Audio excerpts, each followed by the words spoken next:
साडीच्या कापडाला ठिगळ तरी लावायचं ग. अगं अजून किती ठिगळं लावायची. काय नाव ग तुझं? बनू. बनू.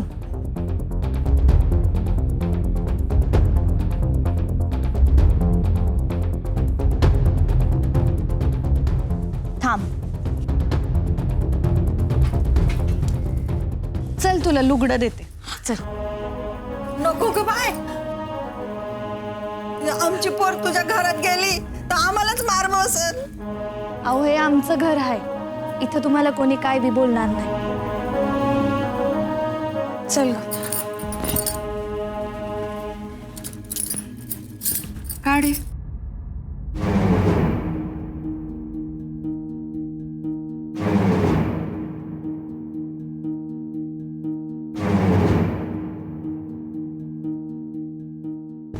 बनाई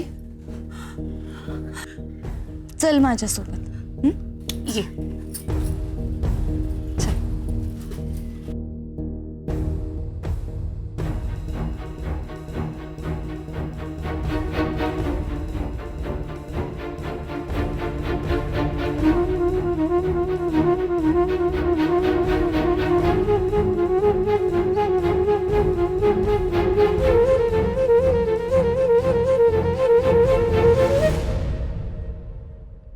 अगं ही जोत्या बाळाची बाईल आहे. अगं हीच माग आली होती वस्तीला. शाळा काढायची आहे म्हण. होय शिकलीये ती.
अगो बाई ही रामोशाची बनू नाही.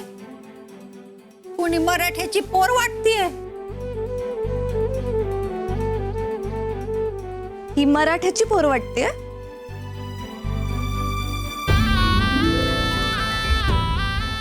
बर थांबा आलेच.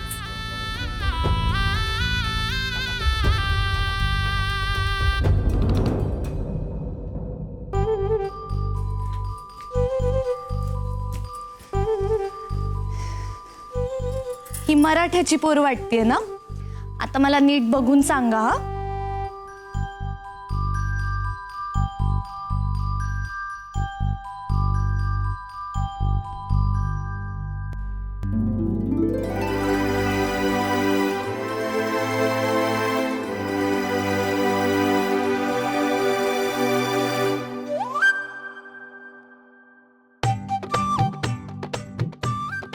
आता ही कोण वाटते बरं?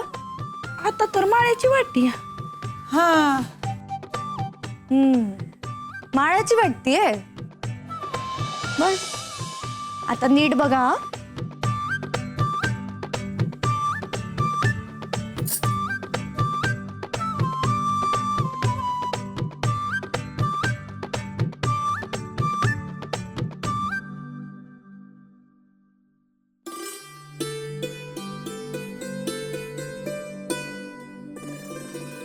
आता ही कोण वाटते?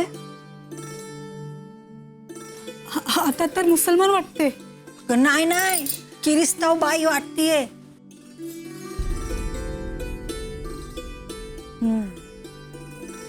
आता पुन्हा एकदा बघा.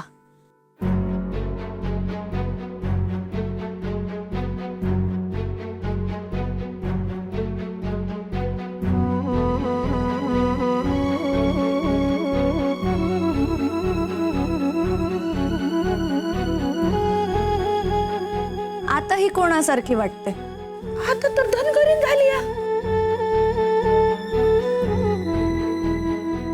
यातून काय समजलं? देवानं समद्यांना एकसारखंच कपाळ दिलंय. आपण त्यावर वेगवेगळ्या खुणा करत असतो आणि त्यातून जातीभेद निर्माण होतो. देवाच्या दृष्टीत आपण समदे एकसारखेच असतो. मग आपण माणसांनी एकमेकांमध्ये भेदभाव का म्हणून करायचा? हा ब्राह्मणाचा, हा मराठ्याचा, हा महार, हा मांग, हा वडार, हा वाणी, हा जंगम, कशापायी? बरं नाही ते. जातपात देवानं निर्माण केली नाही. जातपात ही मनुष्यानं निर्माण केली.